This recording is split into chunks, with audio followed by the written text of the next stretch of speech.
What's up? So ito nga pala ang ating bagong motor na Honda Beat V3. So pinalowered ko lang siya guys kasi medyo natataasan pa ako. Pero hindi naman natin binila ng sobrang mahal na shocks. So yung binila natin yung mura lang. Tapos syempre, kung binaba natin yung likod, kailangan ibaba rin natin yung harap. Susunod lang natin.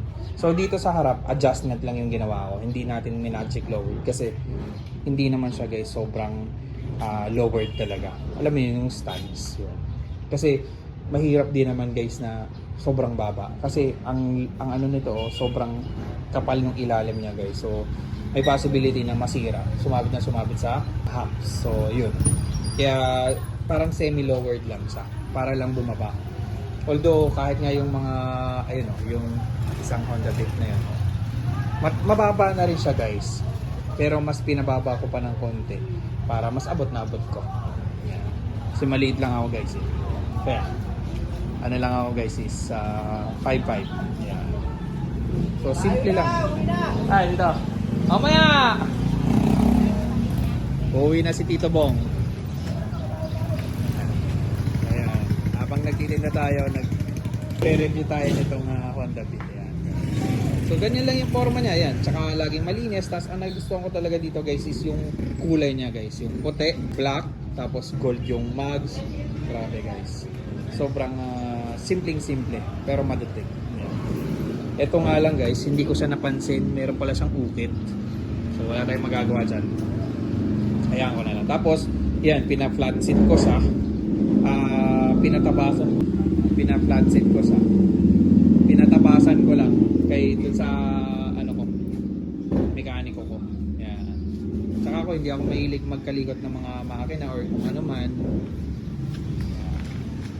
So ganyan lang siya, simple lang guys. Ang init.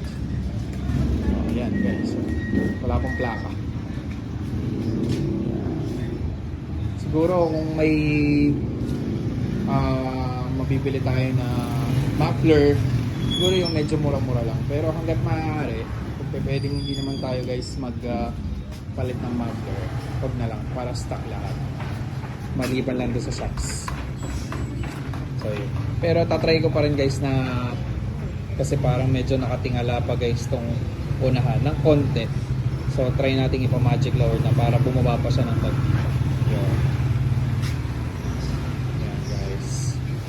So parang nilinis ko talaga siya guys. Tapos nilagyan ko ng Armor All para mas malinis, mas makintab yun. So ayan, ganun din si expander. So nilinis ko siya kahapon. Ayan. Nilinis yan guys. Hindi ko nga lang lalagyan ng tire block pala. Nayupi. So ayan. Ito may tire block. Pero ang gamit ko dito guys is yung lotion type. Tapos bumili lang ako guys ng Armor All para mas umitim to guys. Tapos hindi ko siya inaapakan talaga ng sapatos or hanggat maaari. Pero syempre kung kailangan talaga di iaapak ko na. Pero hindi yung apak talaga, yung light lang talaga. So yan, medyo mainit na ang ating pwesto guys. So maya na tayo, papasok na tayo, makabenta na naman tayo guys eh. So yun lang, doon sa mga bibili ng mga motor, so pwede na tong Honda Beat ang araw-araw, maayos naman siyang tumakbo, mabilis din. Pero ako naman kasi guys, hindi naman ako masyadong mabilis magmaneho, maliban na lang kung kailangan talagang ratratan, so 100. Pero kung dito lang guys, 20 hanggang 30 pa naman. So thank you for watching.